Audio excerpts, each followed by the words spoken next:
Is this the screen that I'm on? Yeah. Yes, it is. Okay. Hey there, how are you? Oh, did you miss? Because I've never seen it through this end.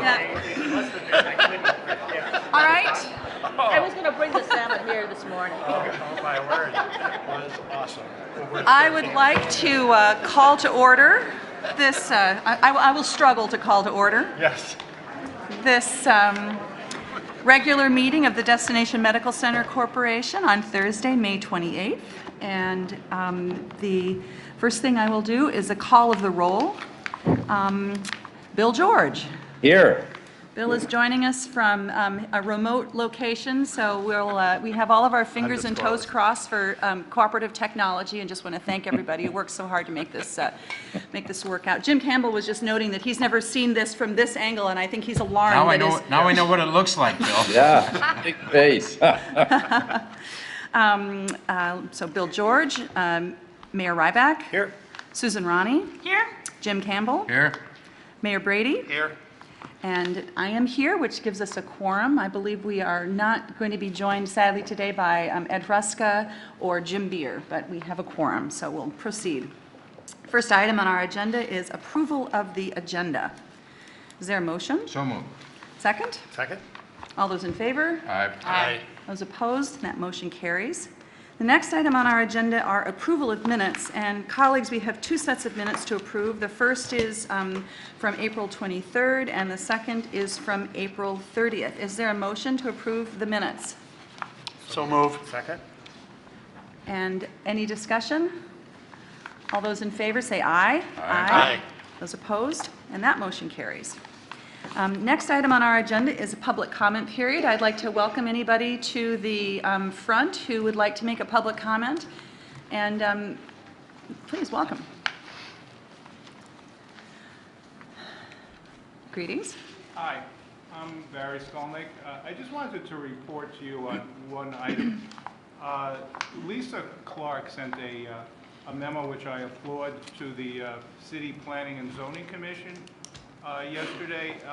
There's some concern by the DMC and by me also, I'm in total agreement with them, about the city's standards when it comes to new buildings and development are kind of on the weak side. And so what's happening is, like, they were proposing, a developer was proposing putting a sort of like a parking lot and a drive-through bank right in the sort of the beginning of the downtown area. And there was concern about that it violated not only DMC kind of vision, but that it was kind of inappropriate, and they actually wanted a variance just to put in more drive-through and more parking in that spot.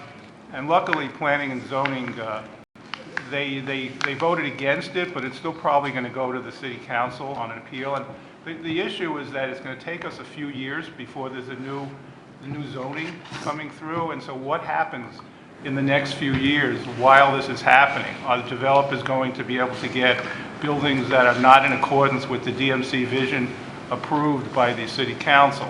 And this is a big issue. I know we don't want more parking and more auto traffic downtown, and what are we going to do to sort of prevent that from happening?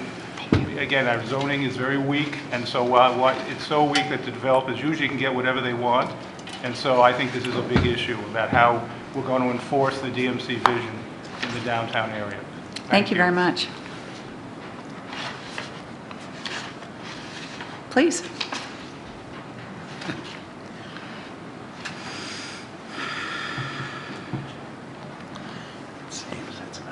Welcome. Regulars here. I'm Nancy Slocum, 621 Fifth Avenue, Southwest. I guess that doesn't matter. Along with Barry's ideas, I was at that meeting as well last night, and it was illuminating to hear what the kinds of plans are that have been made, and also the difficulty that planning and zoning, and I know the council will have countering something like that. Particularly, the legal opinion is that DMC cannot be used as a reason why they can't do something. But those of us on the outside, like me, certainly can bring it up, and I do. And there are other people that brought it up as well, and I really applaud Lisa for somehow getting involved in that. I've always been up here for heritage preservation, and I still believe in it. Kevin Lund's leading a tour on Saturday, if anybody wants to go, 10:30.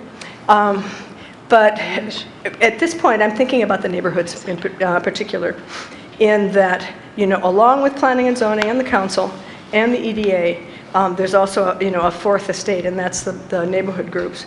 And there's a number of us who have gotten together from varied neighborhood groups, and we're trying to find a way that we can get an earlier window into, you know, what is happening, so that it will help the developers, it'll help the council, it'll help the commission.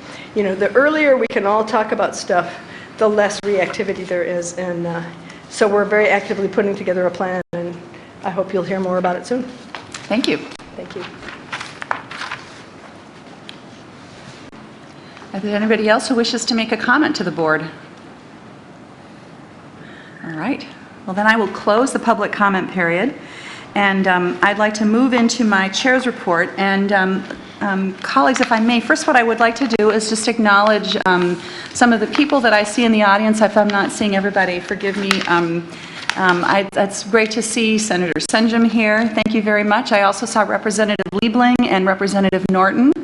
Very good to see you. I'm not sure if Senator Nelson is here, but I also see Councilmember Means and Councilmember Bilderbach. And I look forward to hearing from Council President Staver and as well when we have the city report. So thank you. If I missed anybody? Thank you very much, everyone. And to all of members of the public for being here, thank you very much for being here.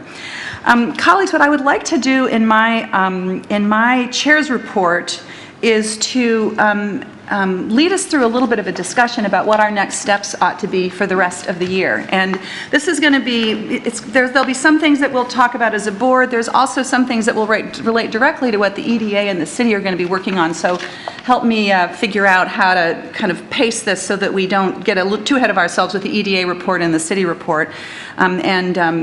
I will admit to being a little bit distracted given all of the events in St. Paul. Really? So Really? I know.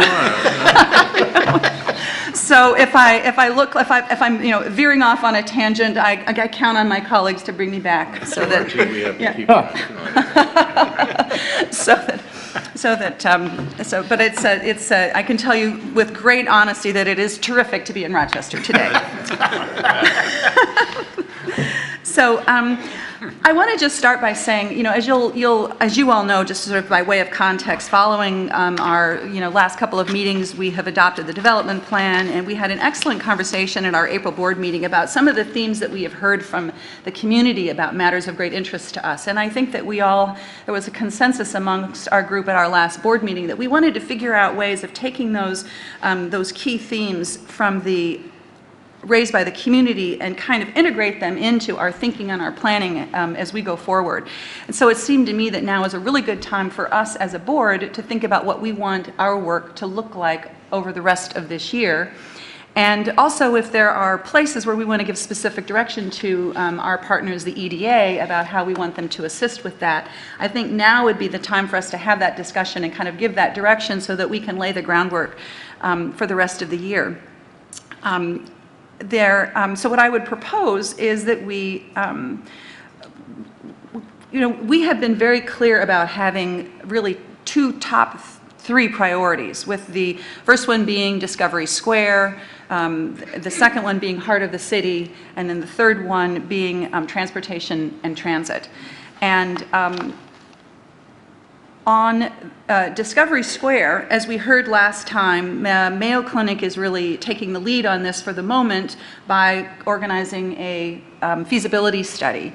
And maybe in your presentation a little bit later, Lisa and Jeff, you could tell us a little bit about that. I would anticipate that would be a key part of our work towards the end of this year as we think about moving into the December timeframe and kind of responding to that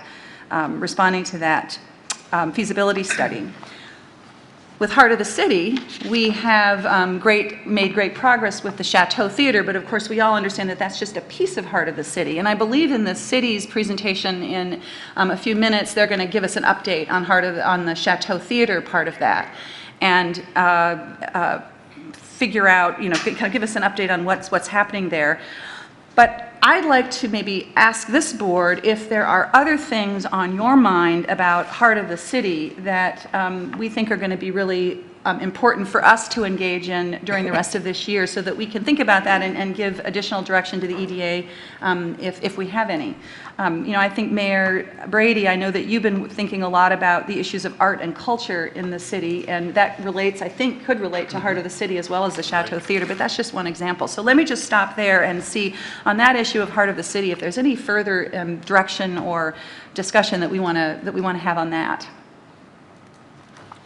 Well, I would say certainly the Chateau Theater is one that's kind of captured many of our, really our heart in the heart of the city, and we're focusing on that a great deal. But the rest of that downtown, with some of the plans that were in the original plans, I mean, we're curious of that, and I know the Hamas Corporation is working on some of those things. So as we can get updated on those, I think it will be very important. How does it all blend together with what's now the Peace Plaza and will be the heart of the city? But certainly art, public art, we have the Rochester, Greater Rochester and area called Heritage, not Heritage, the Trust that's on art, and we're really focusing on what will public art be, not just downtown, but through the entire city. So that is something that's being discussed, and there's a great trust and actually another trust that are working together now on these things. So it is important, and we'll want to take it all into consideration, so it is not fragmented, but always together in some way as best we can, knowing that art sometimes pushes us out into a different direction that maybe we're uncomfortable at times, but then we take a deep breath and say, that was pretty cool. So we'll do it. That's good. Bill, did you want to say something, please? I do. I just want to reinforce Mayor Brady's comments, and I'm glad that we're giving priority to the heart of the city. I remember when Amos first came in and said, this is a city, it doesn't have a center. And I think this is a unique idea, the idea of heart of the city. But this is the thing that's going to connect Mayo and the city itself.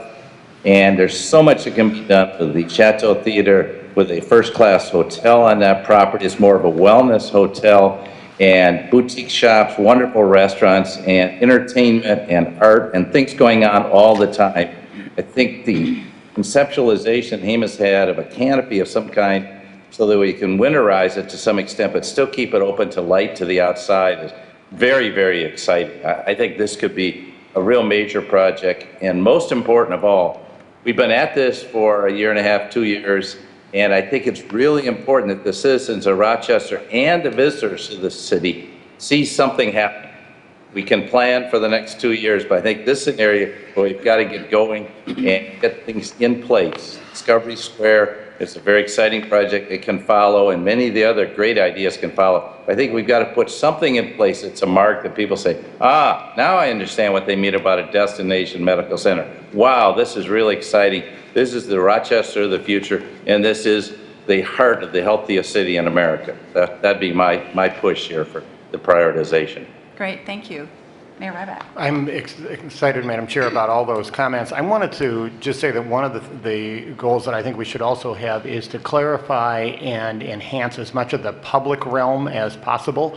Part of what's now perceived as being public, as I understand it, is partly privately owned. The Peace Plaza is not 100% in the public realm, if I'm correct on that.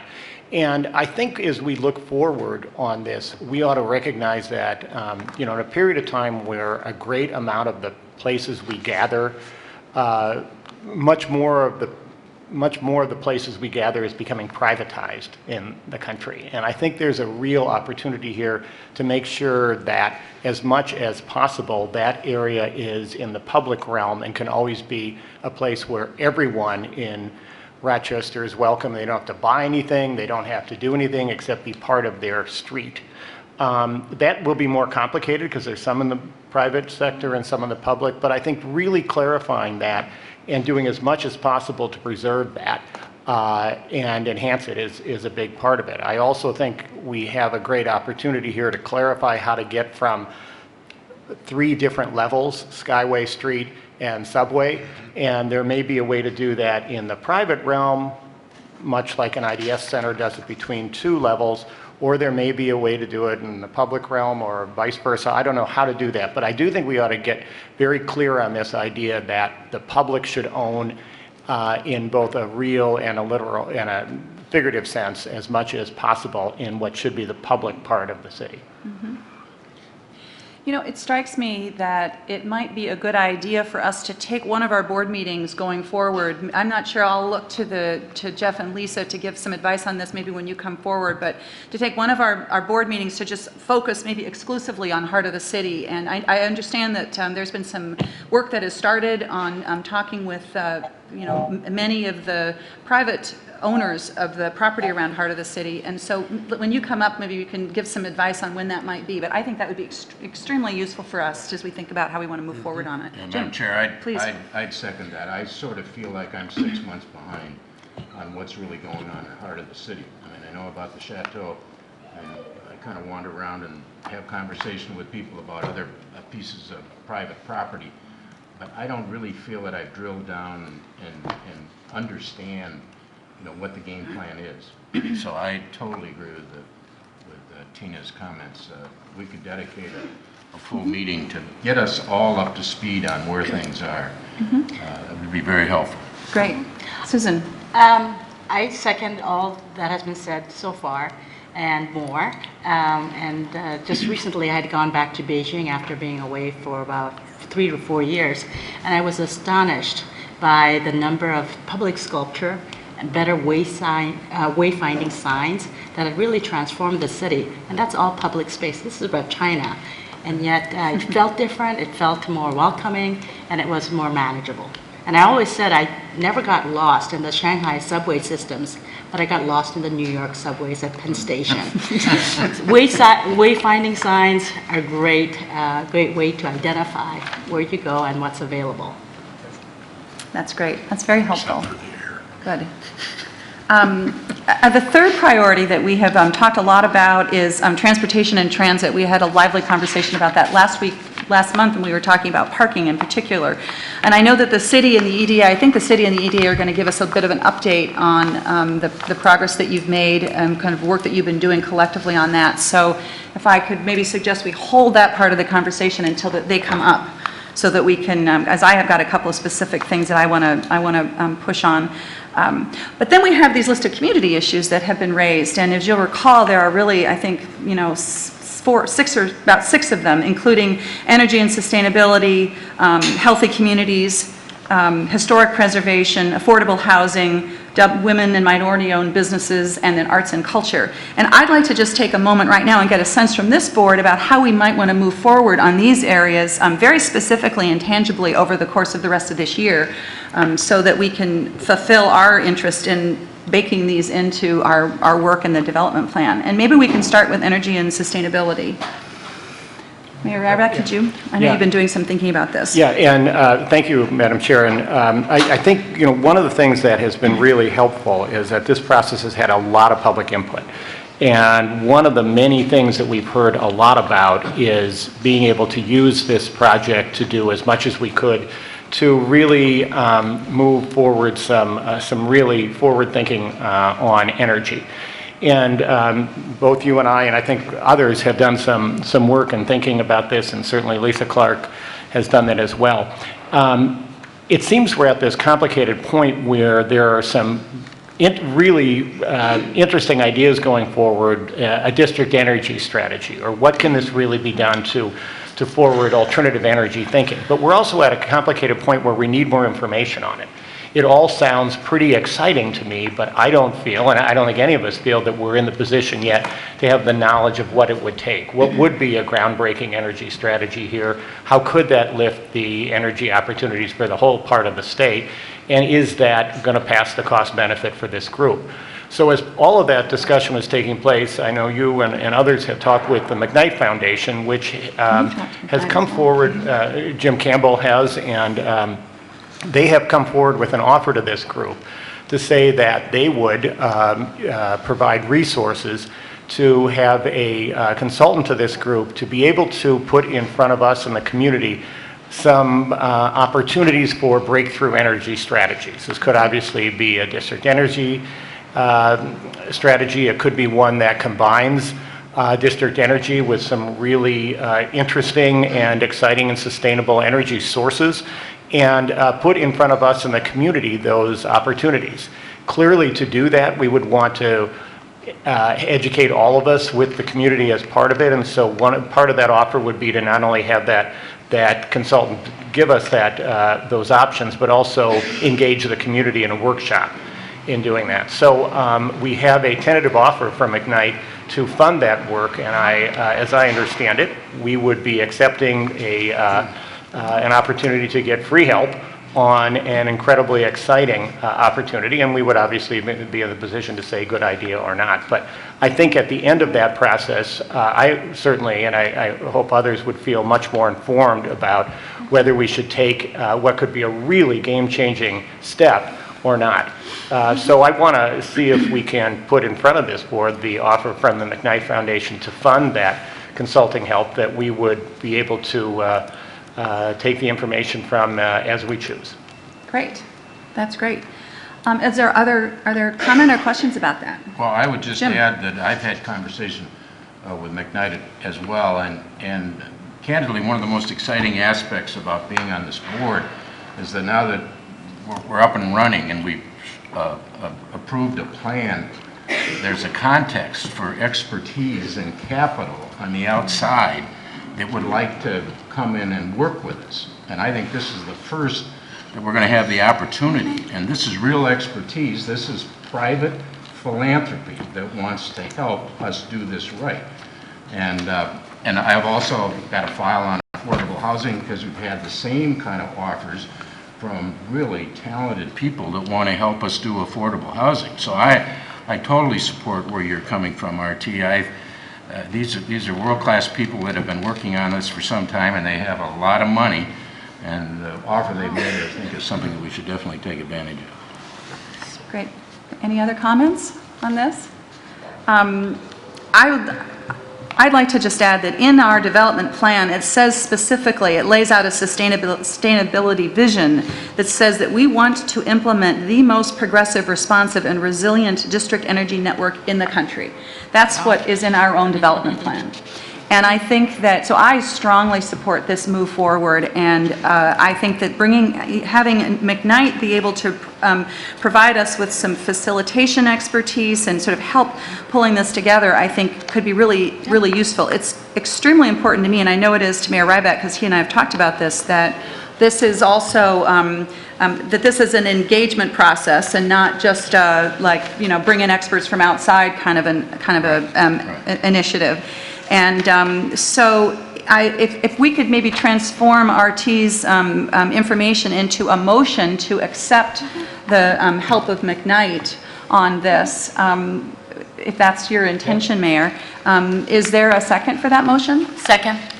And is there any further discussion about this? Well, I think, have they actually provided us with a proposal?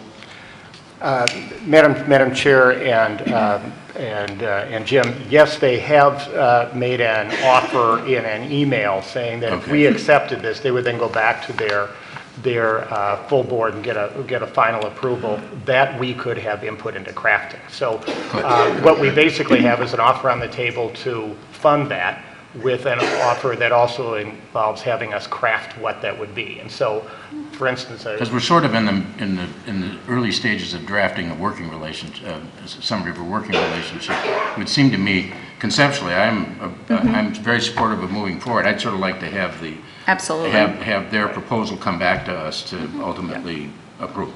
and I would say it would be extremely important to engage the EDA and the city on this as well, so that we're doing something that is additive and not duplicative. And so, but in concept, this sounds like something that the board would like to do. I'm seeing lots of nodding heads here. Mayor? Yeah, I would very much Two mayors support here. that. Yeah, two mayors. we got to get over that. The one thing, you'll never get over I know. that. Never. And I'll never stop calling you mayor, so. The city does have an energy committee or commission, and while they can be involved with this, and just to be aware of it. I mean, they will be, Absolutely. they are aware of it, but this would be great for them to be at least somewhat involved, however that involvement would be. I think it's just amazing and really quite positive to have that kind of an offer that's coming from the outside, and thanks for following up with that, and look forward to whatever that entails. But it is something that we have the opportunity, a golden opportunity right now, to really be doing something as we, as the gentleman on the screen there said, developing this city for the future. Please. Madam Chair, I think the mayor's comments are really, really smart at this point. Many of the things that we'll do in this body will be us using our resources that are state resources to move things forward.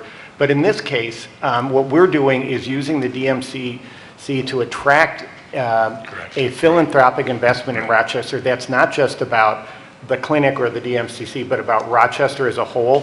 So I think, Mayor, the idea of engaging that group is not only possible, but I think critical. And I also think this is one of those places where so many people have testified to this body rightfully about giving us advice about what we are doing. This is one that really should be about a community effort because, for instance, if we have the opportunity to move forward on a district energy strategy, that only works if it moves beyond the borders of just what we're doing. And if we want to move toward a sustainable strategy, it has to be embraced. So this is one where those who've come to us and said, we want to be included, we want to be part of this, should be saying, we absolutely have to be at the table right now, and really this will only work if we can only do a groundbreaking energy strategy if a whole lot of Rochester wants to break the ground collectively. So I think this is a great opportunity for many people to be engaged and be very much beyond just what this group does. Jim? The execution of whatever we come up with is going to have to be done here. Yeah, Yeah. exactly. So, Mayor Brady, can we ask you to work with city staff to help make sure that we have good Yes. city representation? Correct. And then a next step would be to work with McKnight on a specific sort of proposal and process that makes sense with the city and our board and the EDA.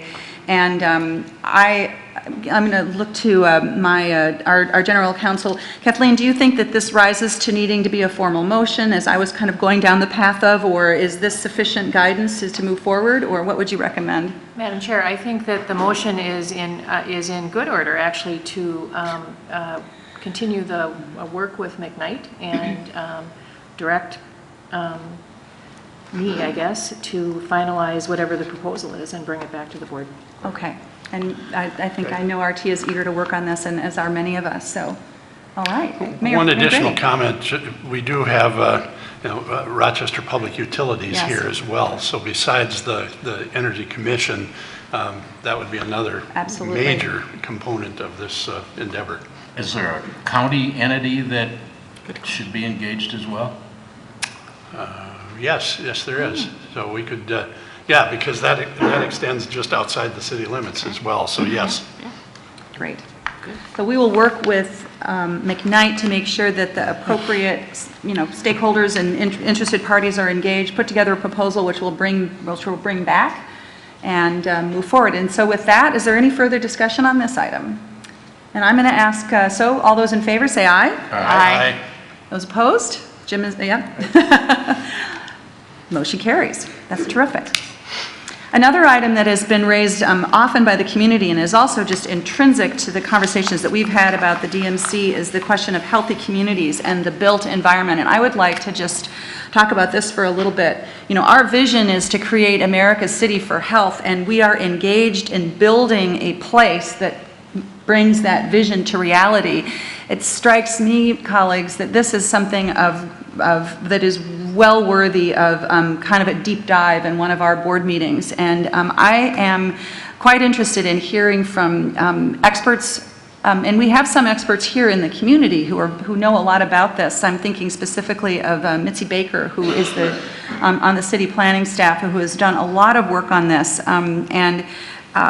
I want to just open this up for discussion a little bit. I know this is something that's of great interest to Bill George, and all of us really. How do we make sure that what we are building here is contributing to the health of this community, not just in how it looks, but how it actually affects the way that people are, the health of people who are living here. I think it is just of great importance, and it has the capacity to be groundbreaking and transformational, not just in terms of the economic development of what we're achieving in the district, but also in terms of the entire community. With that, I just want to see if people have any comments about that, if you think that this is worthy of really diving into for the rest of this year. Madam Chair, I think it's a great idea because, there are a number of things, if we really kind of go back to an earlier part, that we're moving quite a bit. The idea of having the healthiest city in America, the idea of having a place that attracts millennials and people who we want to work here by having entertainment part of the mix, that sort of thing.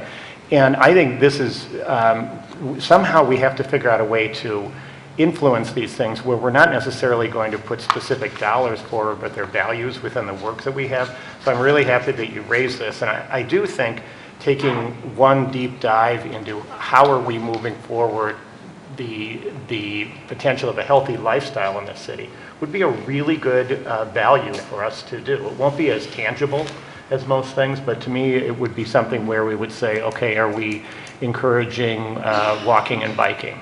Are we encouraging, various other pieces like that? And I think it would be a really good cross-reference, and I love your idea. There's a lot of work going on in this topic around the country with blue zones for elderly and folks like us. Speak for yourself, Mr. Campbell. We're catching up. When I think about this globally, United Healthcare does an annual healthcare ranking by state, and Minnesota is always toward the top. I happened to be in Nashville a couple months ago at Vanderbilt because Tennessee ranks very low, and the governor of Tennessee said, I'm sick and tired of being 45th. We want to be 35th. And so it's an example of somebody saying, here's where we are and here's where we'd like to go. So I'd be interested in, are there any statistics of how healthy Rochester really is today relative to Edina and relative to other spots? And if once we have a scorecard of how we're doing, what else might we do to move from 10th to 1st? And it seems to me we need a scorecard. I think this is really, and I would tell you that having spent a couple of days in Tennessee with the intensity of what they're trying to move from 45th to 35th is really significant. And they've got very specific things they're working on to make it happen. So I think there's a lot, like I say, there's a lot of work going on this across the country. And if we are going to be the healthiest city in America, then, I think let's get at it. Mr. George. Yes, thank you, Madam Chair. I think your idea about bringing people together to really do some serious strategic planning is exactly what this board should be doing, and to reinforce what Mayor Rybeck said and what Jim Campbell said, I think they're right on. There is a major movement going on across the country towards health, and it's much more of a grassroots momentum effort. And, unfortunately, the Affordable Care Act is not moving as fast in this direction as many people would like it to see. So what's happened is consumers, people all around the country are actually moving ahead of institutions and demanding it. I've been talking to a lot of supermarket heads. I can tell you what's going on in the food store field. It's just causing radical change. All the packaged goods companies are having deep problems right now because consumers are changing, millennials are changing. This is very exciting to me. And it's interesting, Minneapolis-St. Paul is the #2 biking city in the United States. Well, why shouldn't Rochester be #1? I mean, of course we have one to choose. But in Minneapolis, I'm just saying, we should have places for exercise, excitement, physical movement, and stress reduction, and all the kind of things. But no city in the United States, as I go around the country and ask people, who do you consider the healthiest city? There is no city that's laid claim to this.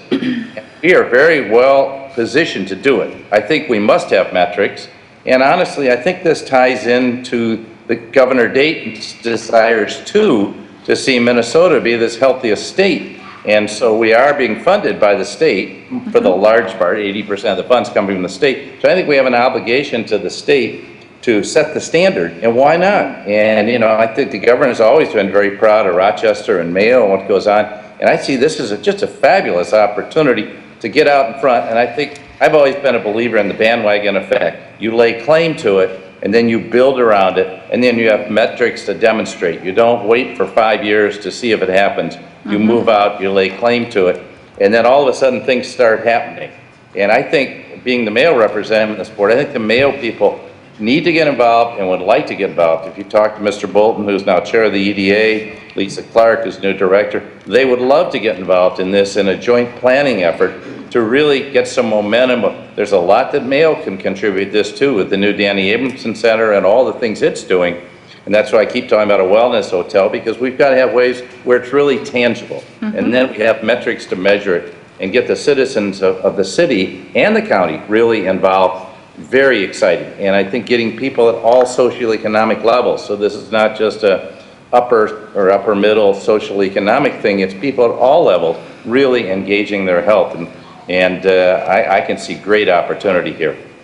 I think I thank you, Mr. George, and I think what your comments remind me of is that, you know, also there are philanthropic interests, you know, there are philanthropies all over the country whose primary focus is health and wellness, and the opportunity to do something here in Rochester that could be really transformational because of the size of this community. You could make a huge difference.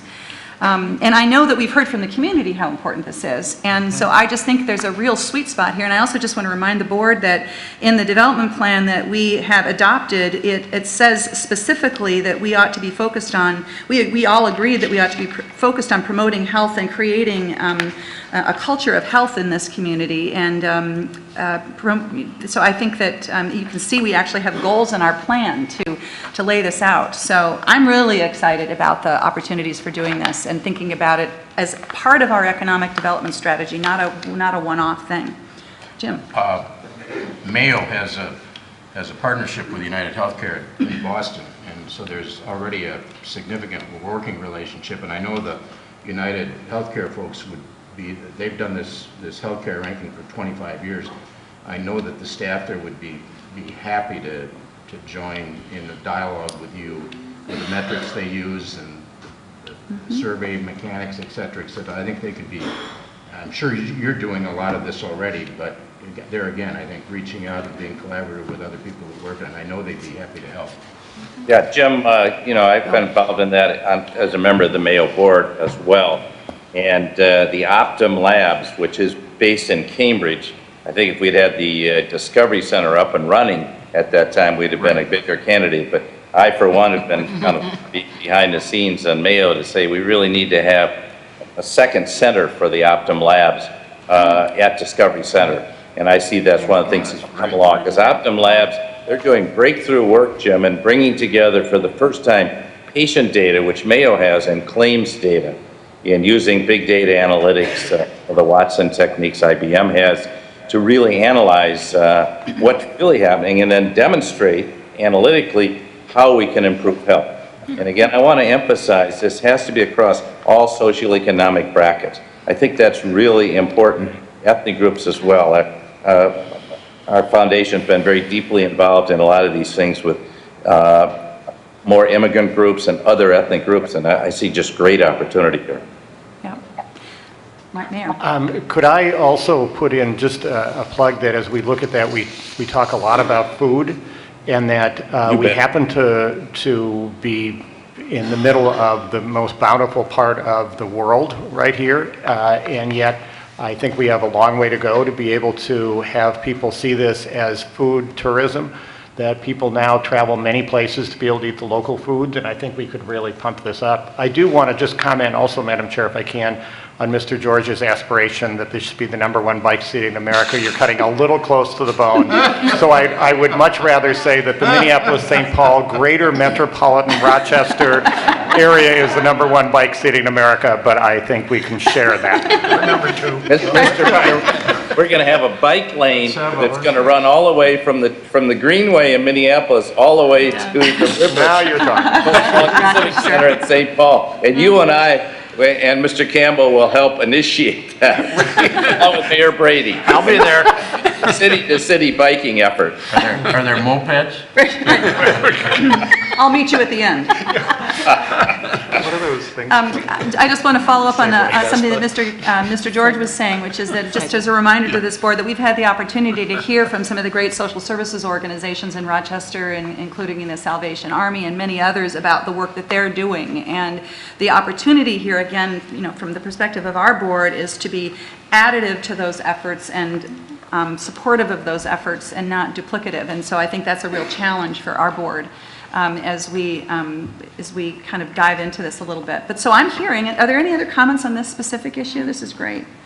I'm hearing that we're giving direction to the EDA to help us think through a board agenda that allows us to really dive into this and to specifically do some thinking about how we can use health outcomes, specifically with maybe working with United Health Group and Mayo Clinic to make this really tangible and real. And I'd also like to include Mitzi Baker in these conversations, who's done some, who knows a lot about this question of how you build an environment that supports health, and some ideas also about how we can be inclusive about this. So that's terrific. Madam Chair, could I encourage your next director's report to be more visionary and inspire more projects? We're really in the weeds here. I know, I'm sorry about that. Well, maybe she'll have more time then. Yeah, I know. Right, if I had a little bit more time, I would have. Madam Chair, maybe we should lock you in the room with legislators more often. This has certainly been very productive, right? I want to just note, board colleagues, that there were 4 other things that we have identified as being important issues that are also important issues to the community, including historic preservation, affordable housing, an area that the county has done a ton of work on, as well as the city, I think. Yes. Women and minority-owned businesses, and also arts and culture. And those also are areas that strike me as being really ripe for future kind of deep dive board discussions. I'm interested in how we might, Councilmember Beer, or Commissioner Beer isn't here today, but I think it would be really great if we could also build our relationship a bit with the county. We've been working so closely with the city, but maybe this area of affordable housing is a place where we could start. Yes. And there also might be some Well, other experts in, This is another example. It's amazing. Again, it's because we approved a plan and there's a contact for people to come to visit. I've had a couple meetings with people that have spent their lives in affordable housing, and they have actually provided me with a whole file on articles from the Post Bulletin and the vacancy in affordable housing and elderly housing. I mean, this is a huge demand. This can be a huge demand in this community.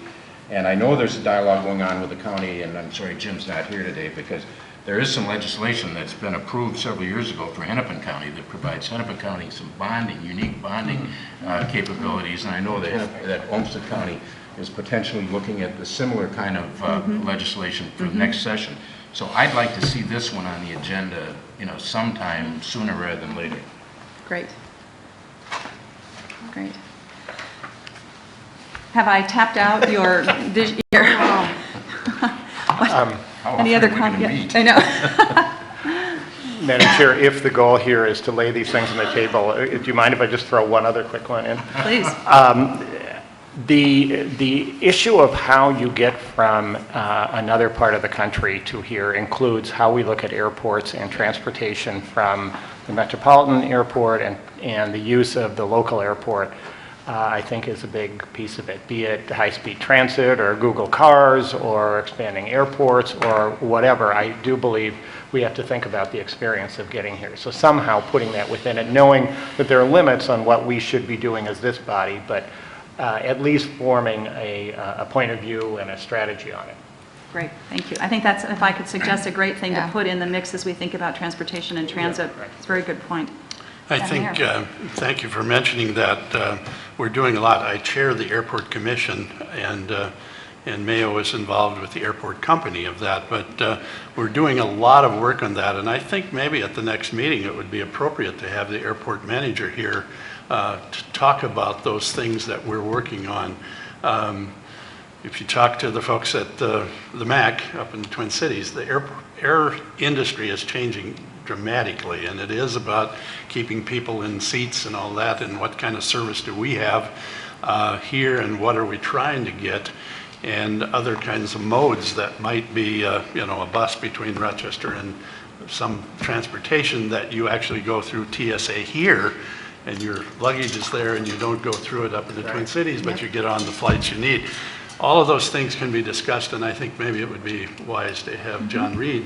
He's relatively new here in this community, but is doing a lot of work on that, and we are as a commission, and I think a report would be very appropriate for this group. Madam Chair? Yes. Thank you. I also agree that transportation is a very important part of our plan and how to get the folks here efficiently and with safely, even in the wintertime. Reliable transportation mode is important to attract and to retain people here. Jim?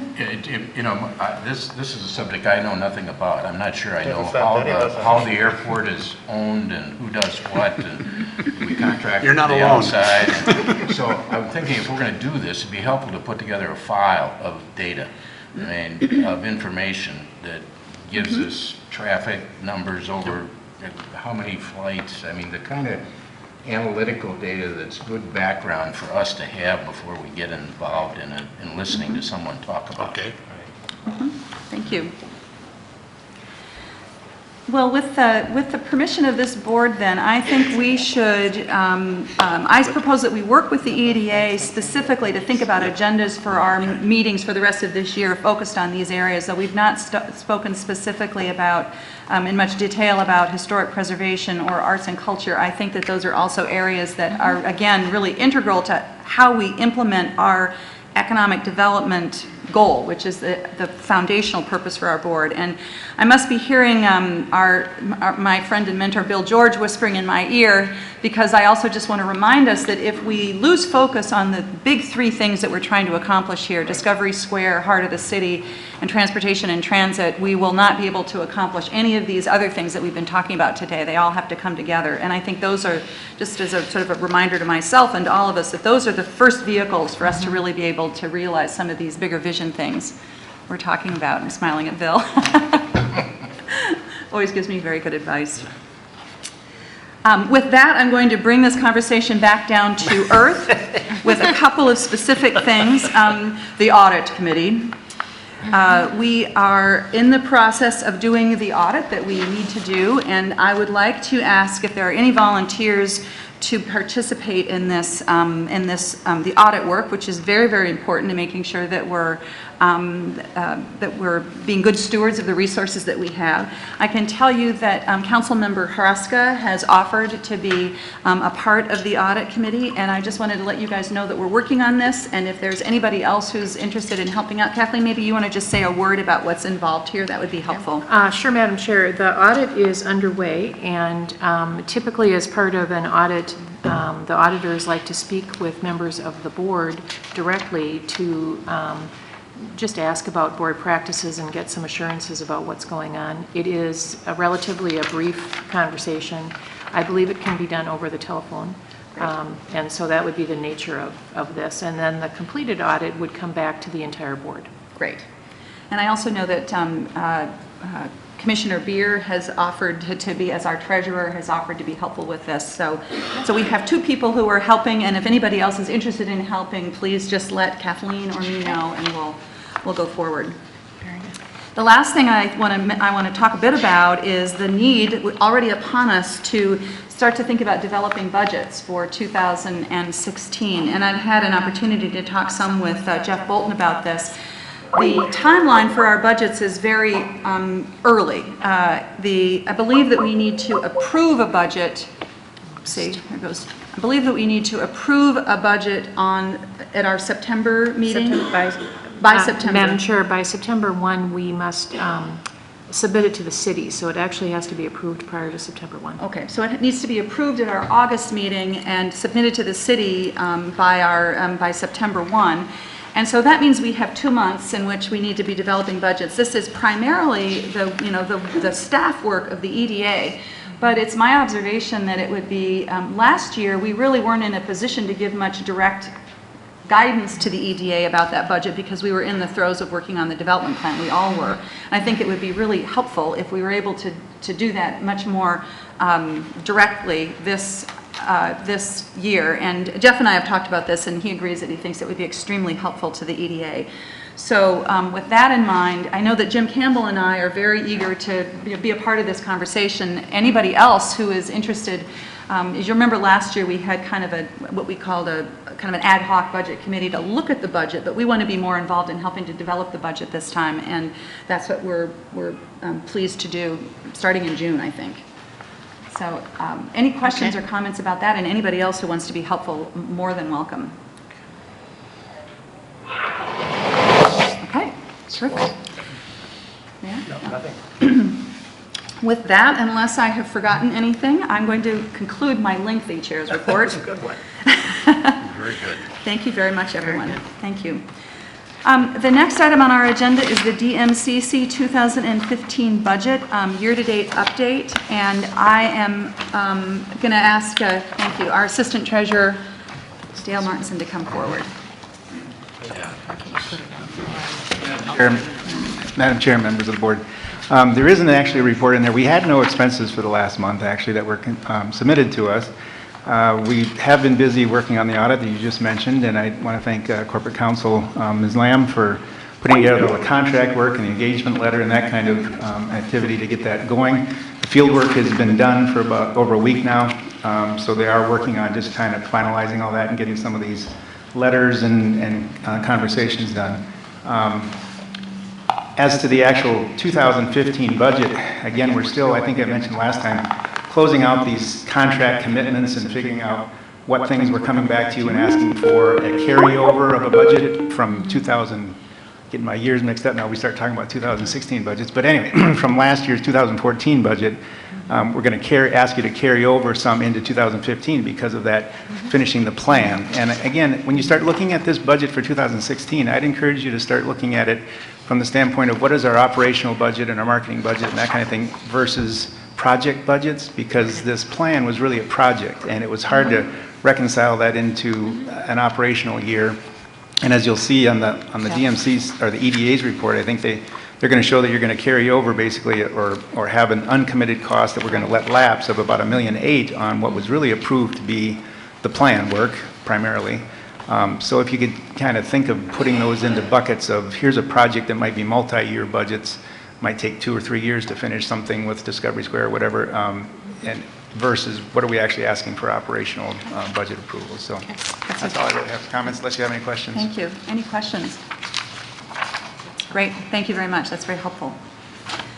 And now we're to item agenda 8 on our agenda, a report from the Economic Development Agency. Welcome. Thank you, Madam Chair, board members. Appreciate the opportunity to report, provide an update over the last month's activities. Before I do, though, I would just, as a representative both of EDA and of Mayo Clinic, would like to applaud the discussion that the board just engaged in. I think it's phenomenal, and it will help guide the work of EDA over the course of the next several years, and looking forward to it and Mayo Clinic's participation in that. So excellent set of agenda items coming forward. My comments will be very brief, and Lisa will provide a lot of detail on the activities that have taken place over the last month.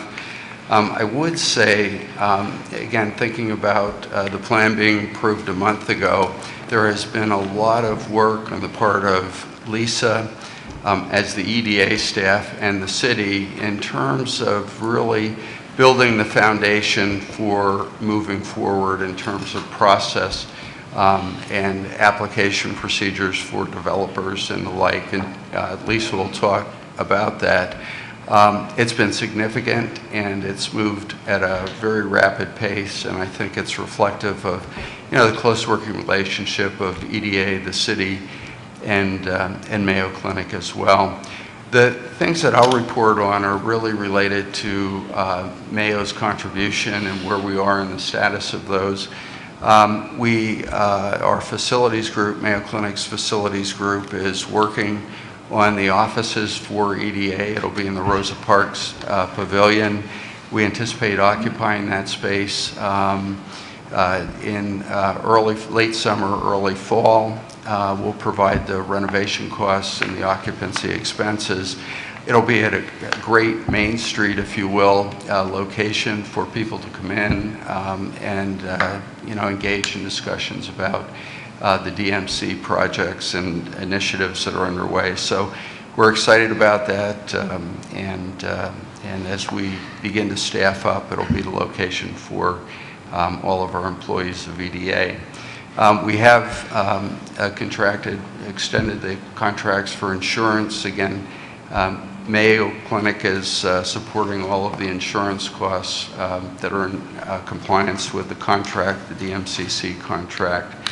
Also, as we bring employees on board, we'll be providing workers' compensation coverage. And then the final item that is progressing nicely is the feasibility study for Discovery Square. Mayo Clinic has an internal group that is looking at our research and development, taking discovery to translation to commercialization, and identifying priority areas for that, and we've got a number of them, and then identifying industries that we will be out meeting with, really trying to drive and attract their location in Rochester in the Discovery Square. Interestingly, some of those will actually, likely based on the nature of their operations, be located in other parts of the city, which again is complementary to some of the other initiatives that are going on, Journey to Growth being one of the major ones. We will, over the course of the next month or two, begin to engage a number of community groups in this process. Ready has already been actively involved. We'll be engaging the city. So we're looking at a timeline as we've mapped out the plan for a final product in February of next year. But if the board is willing, we would like to do iterative reports on this and get feedback from the DMCC board. I think it would be very helpful to do that over the course of this year. Those conclude my comments, and I turn it over to Lisa. Could I just, before you move forward, could I just ask a question? Jeff, can you give us a sense of what this feasibility study, when it's done, kind of what we should expect from it, what it might look like? Sure. I think number one, it's a feasibility of our ability to attract industry to Rochester, collaborating with Mayo Clinic, but also creating a nexus of collaboration across those industries as well. That's what we're trying to generate. Also looking at the staging for the physical facilities, location of those facilities. Again, in the context of the conceptual plan that's been approved already for Discovery Square, and then the timing on investments. And then finally, really the key is being able to attract at least that initial developer that's willing to invest. We're looking at Mayo Clinic, at least in the initial projects, being a joint venture arrangement with the developer to really catalyze this and demonstrate our commitment to the program. So those are some of the major features of it. Yeah, please, Mayor. Madam Chair, one of the things that is exciting about this is that while many people try to do something involving innovation and technology. Nobody's got the Mayo Clinic behind them except us. So it's a clear market differentiator, and that's really exciting. One of the things that's also an opportunity here is that technology going forward in Rochester doesn't only have to do with the Mayo Clinic. And we're all aware of this, and in fact, there may be places where another form of technology eventually aligns with some sort of a medical innovation that somehow moves everything forward. So it strikes me that what we're trying to do at Discovery Square is to really enhance translational research off Mayo Clinic and also attract people who want to be aligned with. It does also seem that we should have an eye toward what other forms of innovation can take place maybe adjacent to. I think we need to get some clarity on whether this building will be more successful as solely focused on this niche, which my gut tells me is right, but we should also have some strategy for what can be expanded or nearby or something else. So just to pick up on that point, one of the adjacent industries that we've actually been able to attract to Rochester is a group that's designing healthy living spaces, as an example, and developing an entire platform. And they've been attracted through our Center for Innovation, as an example. So I think there will be adjacent industries, and what we're hoping is that this serves as really a hotbed for, pushing us into new developmental delivery models. I would say that we've just come out of a major refinement of our operational plan, and as we look at our business models, we view complex care as what everybody knows Mayo Clinic for, but also community care. And then the third business model that we're driving toward is a digital strategy. It's really an entirely new platform for delivering health care, both from a monitoring perspective, but actual delivery of care. So again, I would agree wholeheartedly with your comments. Just to follow up on Mr. Bolton's thoughtful remarks, I mean, in many ways, that makes Rochester the heart of not just things happening here, but of the much wider community around it in Minnesota, in Wisconsin, and around the country, and actually internationally. And I think the digital strategy, which I've also been involved in from a Mayo perspective, really extends Rochester out to the world and encourages people to come here. And the reach is quite staggering when you look at the statistics behind it. So I just like to and on the Discovery Square, one of the most exciting areas in healthcare, and frankly, the most underdeveloped, is health information systems. And one of the anchor tenants was already committed a significant number of people to come to Rochester when Discovery Square is up and running. They'll probably come before that to get started, but that's a very big deal. And I think we should engage some discussions with IBM about Watson. I know that that IBM now, under Virginia Rometty's leadership, now is putting a lot of emphasis, not just on Watson and big data analytics, but healthcare. And they've got a whole, I heard her speaking about it, a whole big sector of the company that are now dedicated to healthcare.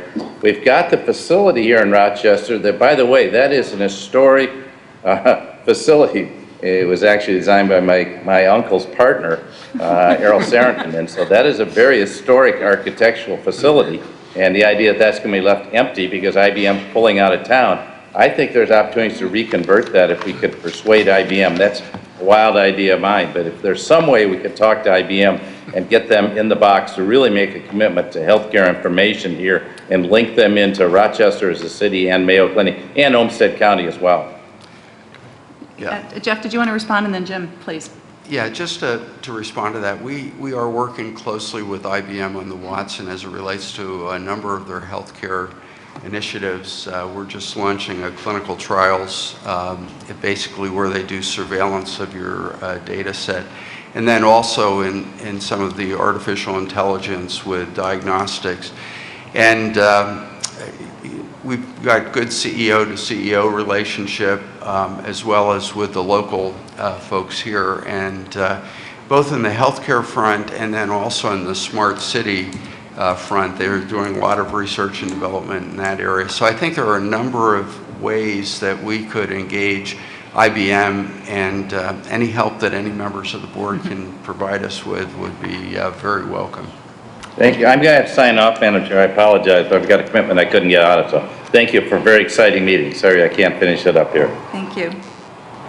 Mr. Campbell? Madam Chair, I'd agree with the conversation about IBM. I've had some conversation with former IBM execs and current IBM execs, and I think there's a wonderful opportunity here, and I know there's dialogue going on, and I think we really need to press that significantly. The other thing is that, you know, the Twin Cities Greater MSP has done a lot of work in what are the competitive economic advantages of Minnesota, and it's obviously device and healthcare, but food and water are the other two that are really important.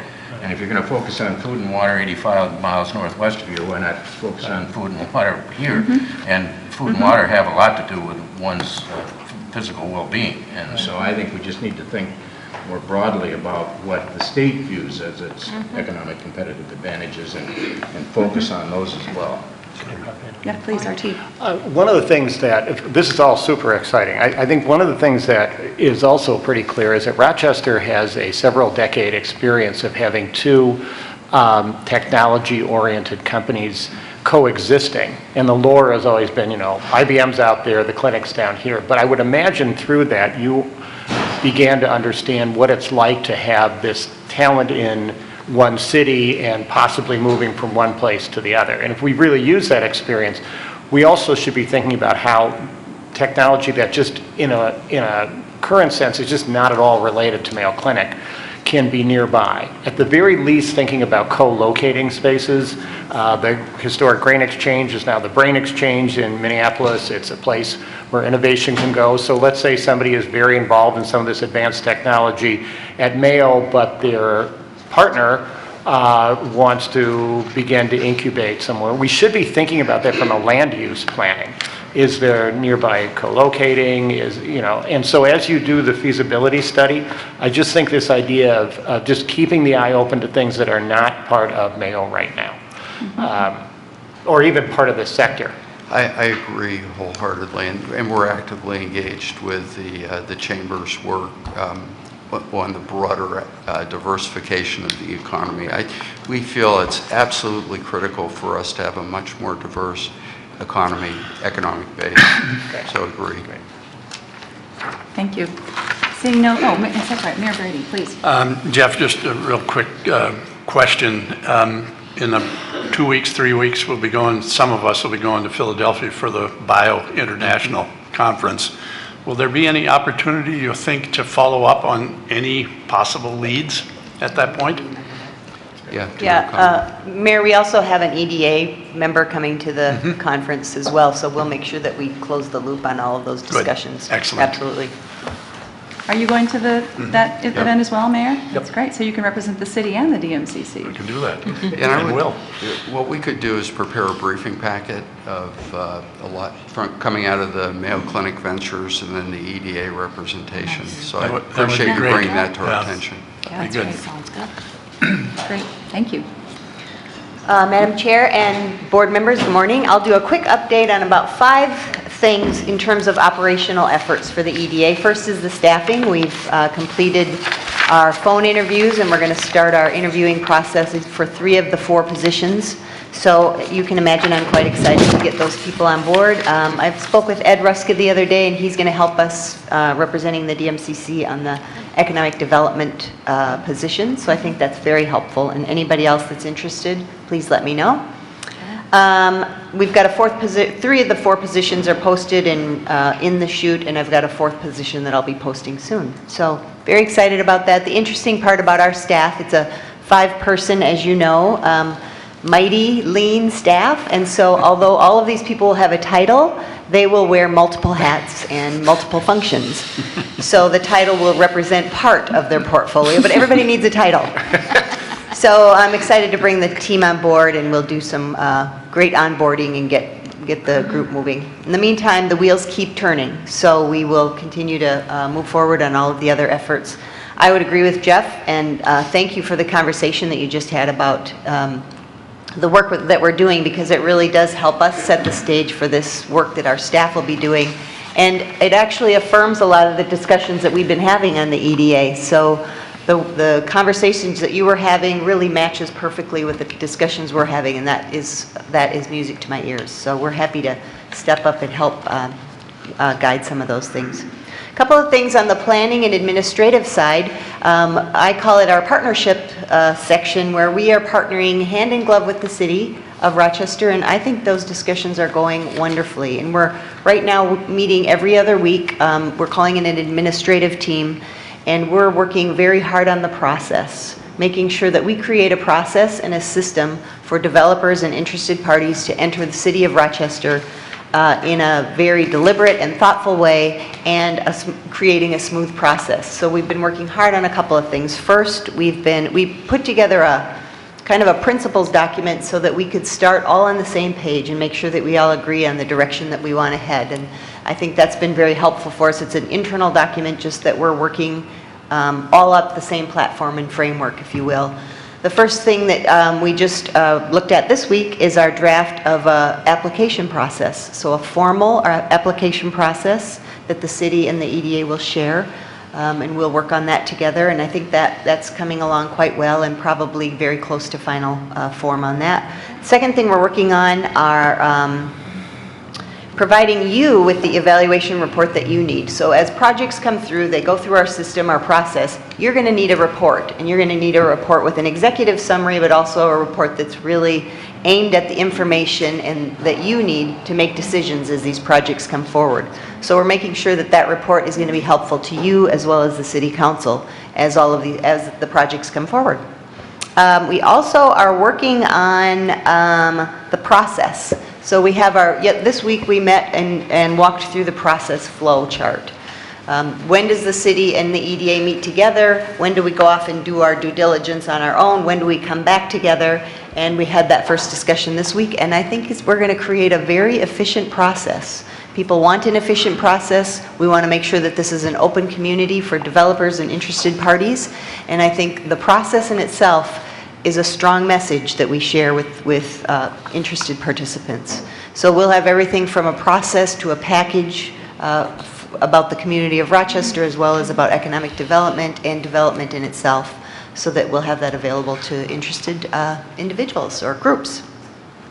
The other thing we've been working on with the city is this week we just had our first transportation working group. So that's the second working group that we have together.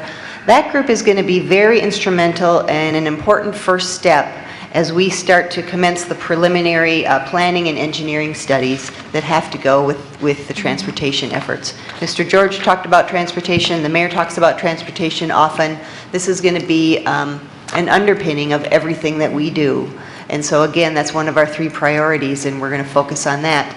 Our conversation that we just had about IBM, I've met with quite a few groups that I didn't even think were interested in the transportation part of our business, and IBM is one of them. You know, they're doing this Smarter Cities work. Yeah. They do some really wonderful things about parking and about driving and walkability and making cities smarter with IT and technology, and they want to be at the table with us when we talk about transportation. That's very cool. What better place for them than an IT group like that, our partners in this community, to be at the front end of the transportation, helping us visualize what it could be or should be in the future, not just what we have today.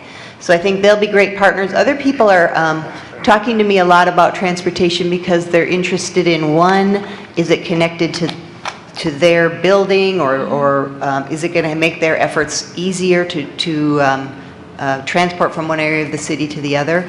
And I think that will be part of our community engagement effort, to make sure that we start to hear voices and get input from people and groups and organizations that are very interested in transportation. And a quick communications update. Last month we talked about the website redesign. So 2 things on the communication front. We've just finished focusing all about the development plan, as you know, and getting people on board and awareness. And now we're moving into keeping people informed about DMC.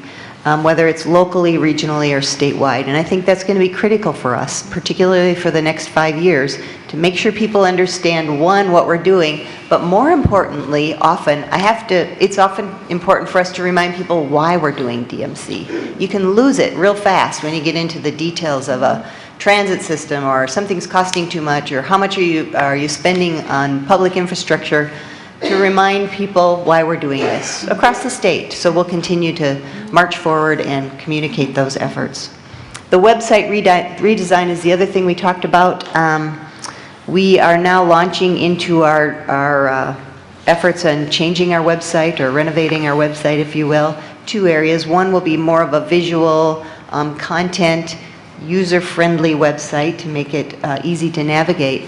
And then the second piece of the website is another tier, which will be developing a portal for investors and developers, so that they can enter this portal and get the information that they need, whether they're in Rochester or from afar, just exploring. They'll be able to see the process. They'll get this packet of materials that I was talking about. They'll be able to understand Rochester even before coming to visit with us, whether it be the city or the EDA. So I think that will be a really important part of our website, and something that, will take us to the next place. 2 other quick updates. Community engagement. Partnerships are critical. Mayor Ryback, you mentioned that we've done a lot of work on the community engagement front, and my message of late is it doesn't stop. Just because the plan is approved, we're not going to stop communicating and getting input from the community and from the region, and frankly from the state. So we're moving forward on our next phase of community engagement. Things like, we've been talking to neighborhood groups. Neighborhood groups are going to be very important to get input from them when we start to do Discovery Square. How does something like that affect the neighborhood groups? We want to make sure we get input, and thoughtful input, so that we can create this space that actually, because it's in an urban environment, that actually fits with our fringe neighborhoods, if you will. So we want to make sure we get input from groups like that. We've talked to quite a few social service groups about some of the issues we talked about the last couple of meetings, and we want to make sure that we continue to sit around those tables, not necessarily leading those groups, but sitting at the table and making sure people understand how DMC fits in with the social service industries here. Faith-based groups are really interested in what's going on with DMC. We have a lot of churches in downtown Rochester. It's beautiful and lovely, and somebody asked me the other day, are you going to tear down our church? I have no intention of tearing down any church, I would like you all to know. So if that would ever happen, it's not going to be me. And I think, again, the great conversations we're having with some of our faith-based groups is these groups want to be involved in DMC and provide space and provide activities and programming, because you all know that programming is going to be critical to the success of our DMC effort.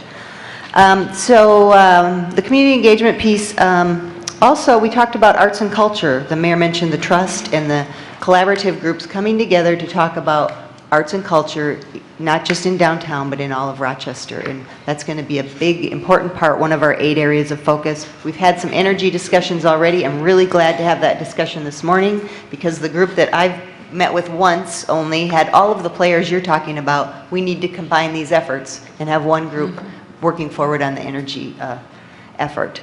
Affordable housing, same thing. This great study happened over the last year, and I just met yesterday with somebody from the Rochester Area Foundation to talk about what are the next steps with the affordable housing, and make sure that DMC is connected to that group and various groups. It sounds like Mr. Campbell has some other groups that we might want to explore and talk to.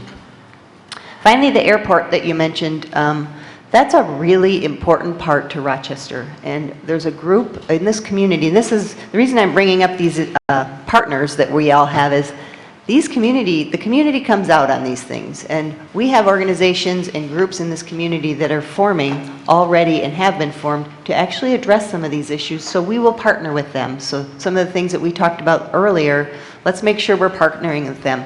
There's a group in the airport, I can't remember the name of it, and I sit on it, but it's a group of businesses in Rochester that are taking action on making sure we preserve this airport, make sure that it's viable, make sure that we are attracting the right airport partners, and all the way to creating a template policy for businesses to use to say we want our employees to use the airport in Rochester. So that's really important. It's a big step. It's going to be a lot of grassroots effort, if you will, but that's where it starts. And so I'm really proud to say that that group is doing great. Finally, I want to talk a little bit about workforce development. That is the buzzword across the nation. As we all know, everybody's looking for workers. We clearly are going to be looking for workers and are looking for workers. There's also a wonderful group and multiple groups in Rochester that are meeting to talk about just that. And the great thing is we've had several workshops in the last few weeks to get businesses and organizations together to say not only, yes, workforce is important, yeah, we all want to be on the team, but what? Like, what are you going to do? What are we all going to do? What will education's role be in creating the workers of the future? How do we partner with businesses to do preceptorships or internships for young students that want to go into business and be our future workforce? So these workshops just concluded, and now we're moving into the action and owners and key goals discussion with that group, and other groups are also. One of the interesting parts about the workforce work is just to get our arms around how many people are talking about it and how many groups are involved in it, and let's try not to duplicate all of our efforts, rather come around the table and do this together.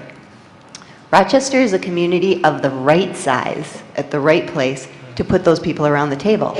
Our hospitality industry is doing great things about setting standards for hospitality, but if you get much bigger, you can't bring all those people around the table. There aren't very many cities that can do what we're doing, bringing people around the table to have these discussions, and I think Rochester is a community that actually is ready to do that.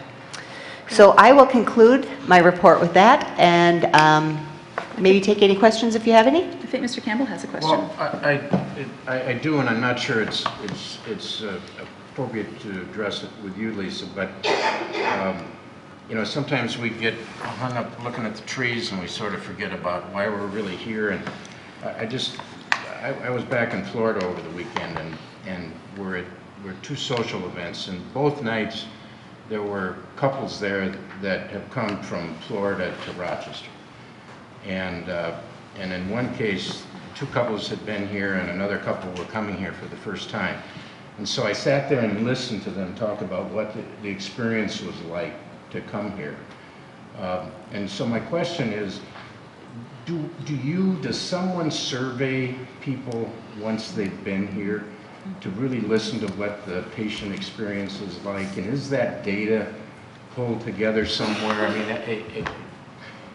I probably have missed this in the year and a half or 2 years that we've been looking at this, but I'd really like to look at this again from the patient's perspective to really, because I heard a lot. And Yeah, some I'll bet of it you was did. very positive, and some of it was pretty frustrating. Right. Candidly, it scared the heck out of the couple that hadn't been here before.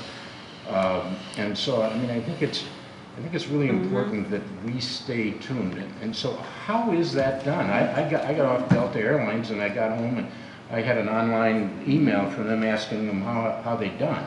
Right. And I've been coming here for annual physicals for 10 years and nobody's ever asked me. So a couple of things, and Jeff, you might want to comment from the Mayo perspective. You are spot on. So we did some surveying early. Actually, we were trying to figure out who's doing surveys, like who's asking the patients what's going on, or the visitors to Rochester. They were doing some random surveying. We've got a group now called Market Rochester, if you will, that's coming together for all the marketing people in the community from some of the various organizations are coming together to discuss that, the marketing of Rochester. But in terms of the patient satisfaction or visitor satisfaction, for the first time, our hospitality group has come together. It's called Hospitality First, that group that's coming together regularly. And they now are doing surveys at the point of, so at the desk of the hotels and other groups to find out what the patient experience is or the visitor experience. That, we will start to see the results of that. And that's really going to be interesting because nobody's ever done it as a whole, in a sense. And I think we're going to learn a lot. The other great part we're doing with patient experience with Mayo is Mayo started a patient experience department, actually, to focus just on that. And DMC is intersecting with that to say, how do we work our systems? The community systems and the patient systems have to work together because we all know the patient spends most of their time in the community. So here's one example.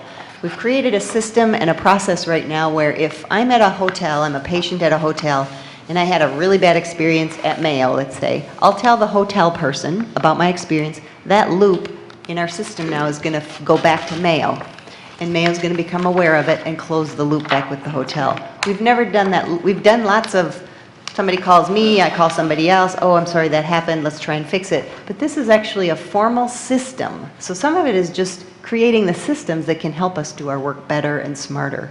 And so this is a system that we're just starting to see what kind of feedback, what kind of closing of the loop we can do, and the feedback that we're getting from the patients and visitors themselves. Mayo does a lot of surveys as well on patients, so we use that data as well as we can. Oh, please. You know, as part of the periodic reporting to us, That's exactly I what I think was that would really be helpful that quarterly or semi-annually you give us a snapshot Okay, of good. what the market, because this is all market-driven stuff. That's and right, So we've got to yep. be responsive to what Yep. the market has to say. Yeah.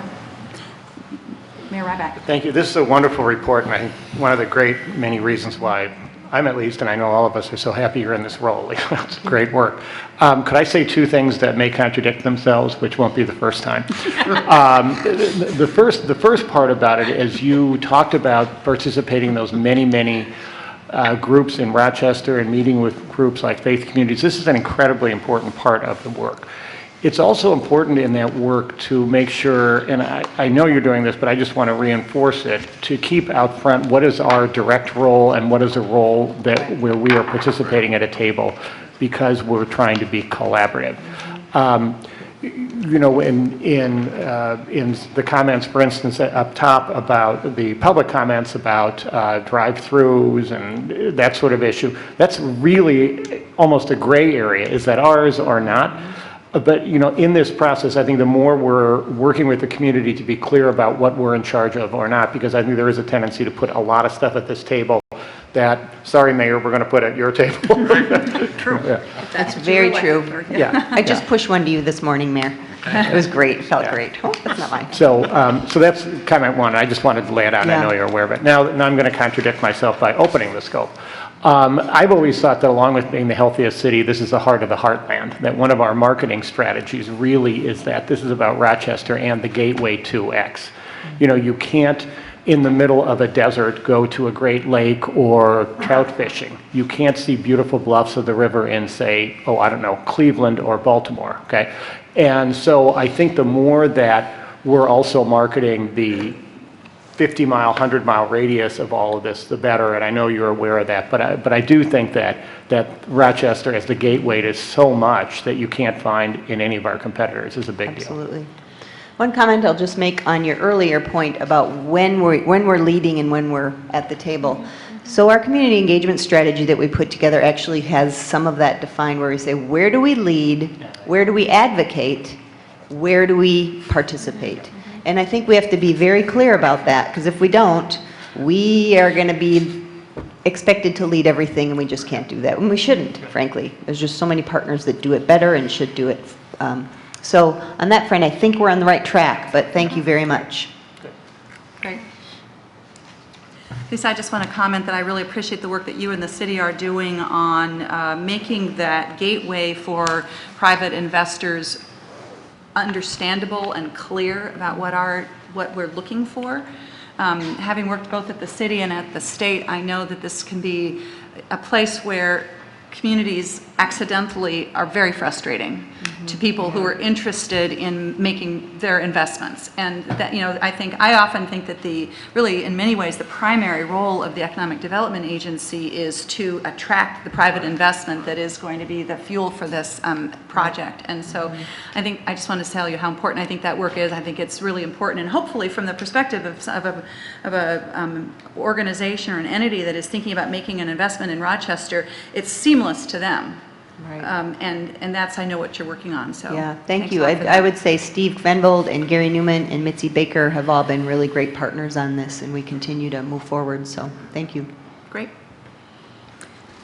Seeing no further comments, we'll let that be the segue for, thank you very much to both of you, and we look forward to our report from the city.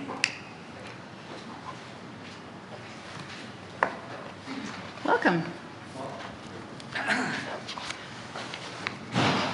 Well, Madam Chair, members of the board, thank you for the opportunity to provide our monthly update on things we've been up to over the last month or so. I'm going to talk a little bit this morning about three topics. The Chateau Theater, I'll give you an update on that. I want to talk a little bit about the retention of a firm as the city's transportation and infrastructure project manager. And then I do want to share a couple of comments on tax increment financing. Always a favorite topic with everyone.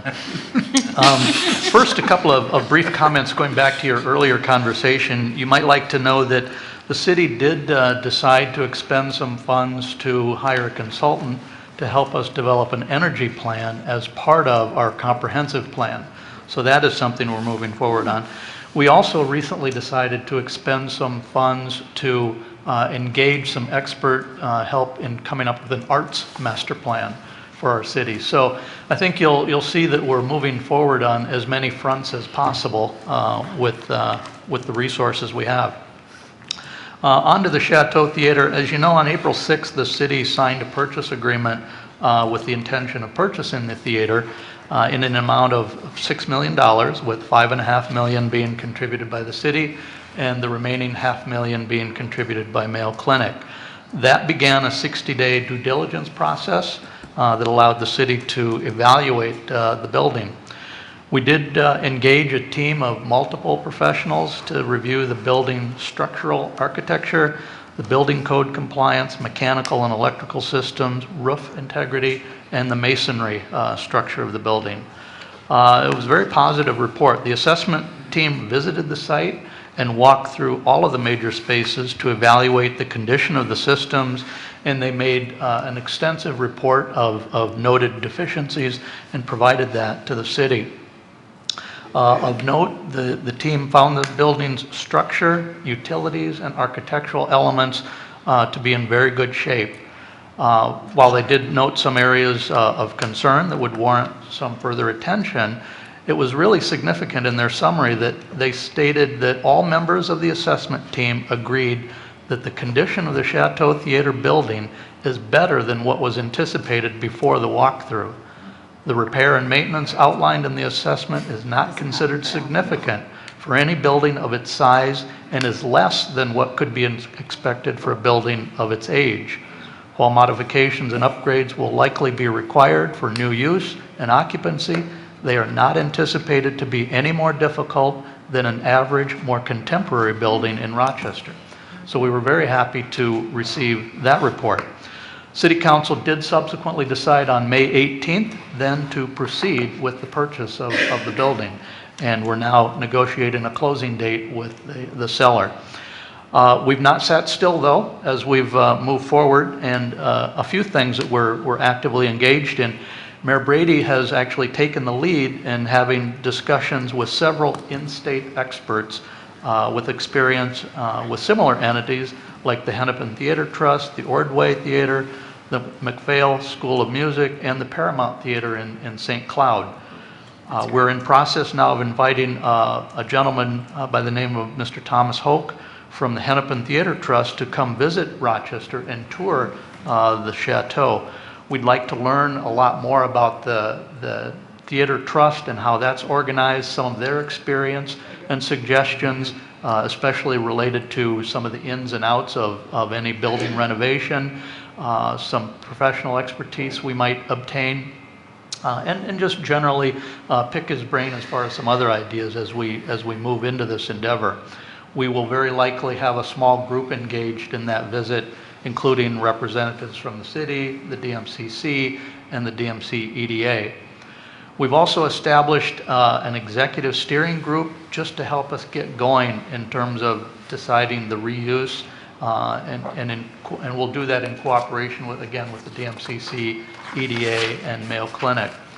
The steering committee may decide to appoint a technical advisory committee. That process has worked well for some of our other DMC efforts. We may want to employ that approach going forward. Potentially, the composition of the steering group going forward could include appointees from the city, the DMCC board, the DMC EDA, Mayo Clinic, our Rochester Downtown Alliance, our Rochester Convention Visitors Bureau, the arts community, and a representative of the Downtown Business Association. So we'd like to make sure that we've got a lot of insight at the table as we steer this effort. That group would determine the process and schedule for obtaining information and some concrete proposals and ideas for potential reuse. If needed, we may want to engage consultant services because, again, we want to make sure we're having the correct and appropriate resources at the table to help with these decisions. We will develop a strategy for community input. We promised we would do that. We intend to fulfill that promise by making sure that we have all voices heard. We will also share the information we learned from Hamas Company in conjunction with their private Heart of the City study and or with other private developers that may be interested in the project. In the shorter term, we're even taking some steps to make sure that we're taking care of the asset. We'll engage our park department. We're removing some of the graffiti that's appeared. We're going to touch up some paint. We're going to replace some light bulbs of the facade. Again, we just want to make sure that we're taking care of things right out of the gate. We feel it will be very important that we identify appropriate uses that have a viable business strategy, and those will be just imperative to the success of the Chateau Theater going forward. I'll pause there for a second and just see if you have any questions on the Chateau before I move on. Any questions?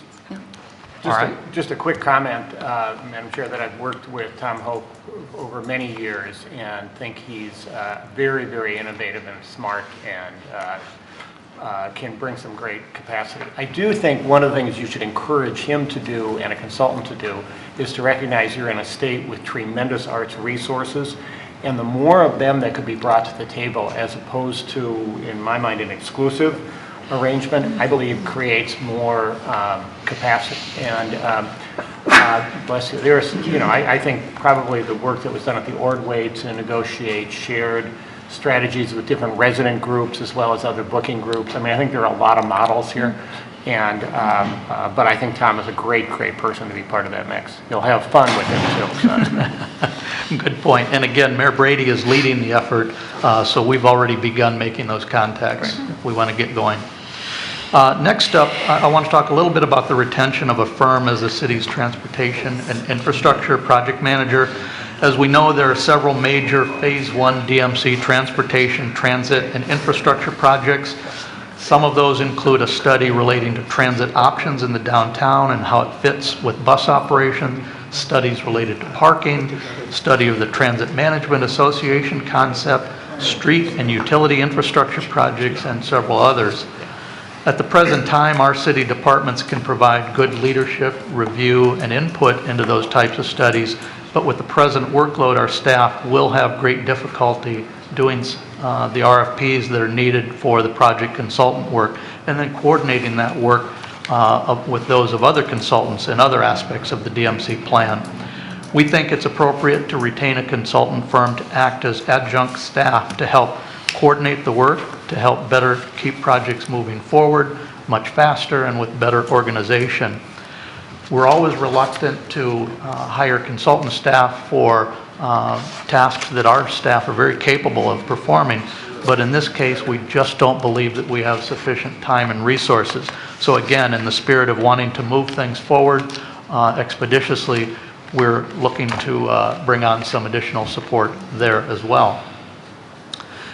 Finally, I'd like to talk just a little Council about... President, could I just ask you a quick question about that? First of all, I just am really delighted that you guys are bringing urgency to this because, we know from the work that we've been doing that these transportation and transit issues are the longest lead time in terms of planning and funding and so forth. So thank you for that. And I think I also noted that you said, I just wanted to be clear though, there was an idea in the development plan that was, the idea was to create a sort of a transportation and transit authority in this region, in this area that would help to kind of bring together all of the various things that are happening. And did I hear you say that that's sort of one of the things that these consultants are going to be starting to figure out? Madam Chair, yes it is. The Transit Management Association, that was a concept articulated in the plan, and as you state, is something that could be used to consolidate and better coordinate all of the transit elements. So that is something we want to look at. I think that's really, really important because as we figure out how to attract the funding that we're going to need to do the transit and transportation planning that we need, to have that coordination be, get in place early, I think is really important. All right. Thank you. Finally, I'll wrap up with just a couple of comments about tax increment financing. It struck me in recent meetings that some questions were raised about the city's use of tax increment financing, or TIF, to provide project encouragement, especially in light of the fact that TIF seems to be coming up more frequently in some of our project discussions. So what I did is I asked Terry Spaeth, our development coordinator, to pull together a little bit of information just to help level set or gauge where we're at in our use of TIF as we use it going forward. Historically, the city of Rochester has been very conservative in our use of tax increment financing, and we use it as necessary to facilitate economic development, redevelopment, or other public purposes such as affordable housing. At the present time, the city uses approximately 2% of the city's tax capacity is encumbered with TIF districts, which we believe is very low compared to some other cities around the state. Looking at a report, the 2014 report from the League of Minnesota Cities, just a few cities for comparison: Minneapolis, 7.7% tax capacity encumbered with TIF, St. Paul, 9.7%, Duluth, 3.3%, St. Cloud, 1.7%, Bloomington, 12.8%, and again, Rochester at just under 2%. So the city has approved several TIF projects with the creation of the DMC, and we believe there will likely be continued requests going forward. But the city staff will continue to monitor this percentage so that we avoid a situation where we put too much burden on the city's remaining tax capacity and create an undue burden. With that concludes my comments for this month and would entertain any questions. I'd just like to say that is one of the least painful presentations on tax increment financing I've ever sat through. Thank you very much. Colleagues, any questions or comments for Tax President Staver? That's good. Thank you very much. You're welcome. Thank you. That concludes our agenda. I'll just note that our next regularly scheduled meeting is Thursday, June 25th. And I would call for a motion for adjournment, but I believe we lost quorum with Bill George leaving. So other comments or announcements? Just want to make a comment. Mayor On Brady. June 25th is the League of Minnesota Cities annual meeting that's up in Duluth, so I will be there and not here for that particular one. And I think some of our members from our city council will probably be there as well. That happens to be, and RT, you know him as well, Jim Miller. That'll be his last meeting. He's retiring at the end of end of July or June, and so it's very important. And the new director will be announced apparently at that time. So there's a scholarship that's being developed at Hamlin for him with his name. So you'll probably be contacted because if you've got your checkbook handy.